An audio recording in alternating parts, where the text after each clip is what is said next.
ലൈംഗികാതിക്രമ കേസിൽ ബി.ജെ.പി. നേതാവ് ബ്രിജ്ഭൂഷൺ ശരൺ സിംഗ് കുറ്റമുക്തൻ. ബ്രിജ്ഭൂഷണും വിനോദ് തോമറും കുറ്റക്കാരല്ലെന്ന് ഡൽഹി റൌസ് അവന്യൂ കോടതി കണ്ടെത്തി.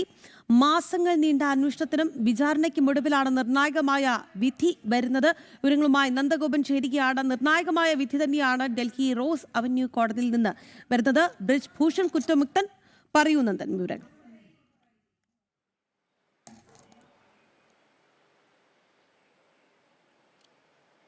രാഖി, വലിയ വിവാദങ്ങൾ സൃഷ്ടിച്ച ഒരു കേസായിരുന്നു ഈ റെസ്ലിംഗ് താരങ്ങൾ, അതിലെ വനിതാ താരങ്ങൾ ബ്രിജ്ഭൂഷൺ സിംഗിനെതിരെ ലൈംഗിക അതിക്രമ പരാതി നൽകിയത്. അത് രാഷ്ട്രീയ ഭാരതത്തിൽ വലിയ കോളിളക്കം സൃഷ്ടിച്ച ഒരു കേസായിരുന്നു.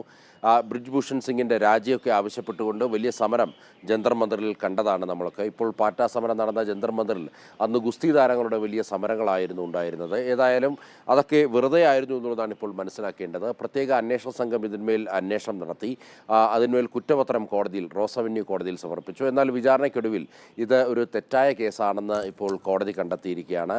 ബ്രിജ്ഭൂഷൺ സിംഗ് ഇത്തരത്തിൽ ഈ വനിതാ ഉദ്യോഗാർത്ഥികളെ അല്ലെങ്കിൽ വനിതാ റെസ്ലിംഗ് താരങ്ങളെ ലൈംഗികമായി പീഡിപ്പിച്ചു എന്ന തരത്തിലുള്ള ഏതെങ്കിലും തരത്തിലുള്ള തെളിവ് ഹാജരാക്കാൻ പ്രോസിക്യൂഷന് കഴിഞ്ഞില്ല. അങ്ങനെയാണ് ബ്രിജ് ശരൺ ഭൂഷൺ സിംഗിനെയും അതേപോലെ തന്നെ ഈ അസിസ്റ്റന്റ് സെക്രട്ടറി ആയിരുന്ന WFI റെസ്ലിംഗ് ഫെഡറേഷൻ ഓഫ് ഇന്ത്യയുടെ അസിസ്റ്റന്റ് സെക്രട്ടറി ആയിരുന്ന വിനോദ് തോമറിനെയും additional chief judicial magistrate Ashwini പൻവാറിൻ്റെ ബെഞ്ച് പൂർണ്ണമായും വെറുതെ വിട്ടിരിക്കുന്നത്. കഴിഞ്ഞ ഏറെ നാളായി ഈ ഡൽഹി പോലീസിൻ്റെ പ്രത്യേക അന്വേഷണ സംഘം ഇതിന്മേൽ അന്വേഷണം നടത്തിയിരുന്നു. ആ അന്വേഷണത്തിലാണ് ഇവർ നിരപരാധികളാണെന്ന് തെളിഞ്ഞതും അതിന്മേൽ കുറ്റപത്രം സമർപ്പിച്ച് വിചാരണ നേരിട്ട ഘട്ടത്തിൽ കേസ് തെളിയിക്കുവാൻ വേണ്ടി പ്രോസിക്യൂഷന് സാധിക്കാത്ത സ്ഥിതിയിൽ ഇപ്പോൾ ഇരുവരെയും വെറുതെ വിട്ടുകൊണ്ട് കോടതി ഉത്തരവായിരിക്കുന്നത്.